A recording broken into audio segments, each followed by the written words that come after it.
మంది స్థానిక నాయకులు వీరన్న గారి ఆధ్వర్యంలో, కిషన్ నాయక్ గారి ఆధ్వర్యంలో, మా తమ్ముడు పవన్ గారు, మాధవ్ గారి ఆధ్వర్యంలో చేరడం జరిగింది. మరి జాగృతిలో నాయకులకు, కార్యకర్తలందరికీ కూడా ధన్యవాదాలు తెలియజేస్తున్నారు. మరి ముఖ్యమంత్రి రేవంత్ రెడ్డి గారు పదే పదే కేసీఆర్ గారు అసెంబ్లీకి రావాలి అని రంకెలేస్తున్నట్టుగా కనబడుతూ ఉన్నారు. వారిని డిమాండ్ చేస్తాం.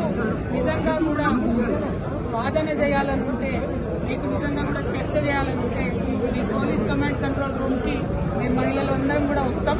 మీరు చర్చ పెట్టండి. ఎందుకు 2,500 రూపాయలు నెలలకు మహిళలకు ఇస్తా అన్నది ఇవ్వడం లేదో, ఎందుకు తులం బంగారం ఇస్తలేదో, ఎందుకు 2,000 నుంచి 4,000 చేస్తా అన్న పెన్షన్లు పెంచడం లేదో తప్పకుండా చర్చిద్దాం. అంతేగాని చీటికి మాటికి కేసీఆర్ గారి పేరు చెప్పి మీరేదో డైవర్షన్ పాలిటిక్స్ చేయాలని చూస్తే తెలంగాణ ప్రజలేం అమాయకులు కాదు. మీరు చేయనటువంటి విషయాన్ని ఖచ్చితంగా వెంటబడతాం.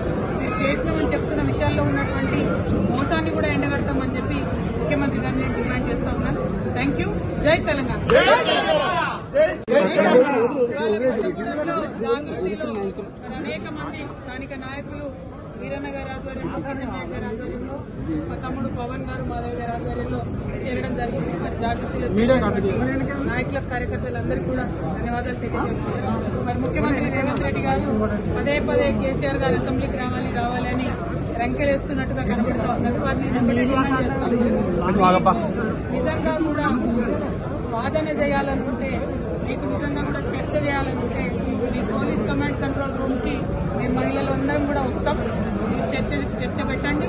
ఎందుకు 2,500 రూపాయలు నెలలకు మహిళలకు ఇస్తా అన్నది ఇవ్వడం లేదో, ఎందుకు తులం బంగారం ఇస్తలేదో, ఎందుకు 2,000 నుంచి 4,000 చేస్తా అన్న పెన్షన్లు పెంచడం లేదో తప్పకుండా చర్చిద్దాం. అంతేగాని చీటికి మాటికి కేసీఆర్ గారి పేరు చెప్పి మీరేదో డైవర్షన్ పాలిటిక్స్ చేయాలని చూస్తే తెలంగాణ ప్రజలేం అమాయకులు కాదు. మీరు చేయనటువంటి విషయాన్ని ఖచ్చితంగా వెంటబడతాం. మీరు చేసినామని చెప్తున్న విషయాల్లో ఉన్నటువంటి మోసాన్ని కూడా ఎండగడతామని చెప్పి ముఖ్యమంత్రి గారిని నేను డిమాండ్ చేస్తా ఉన్నాను. Thank you. జై తెలంగాణ.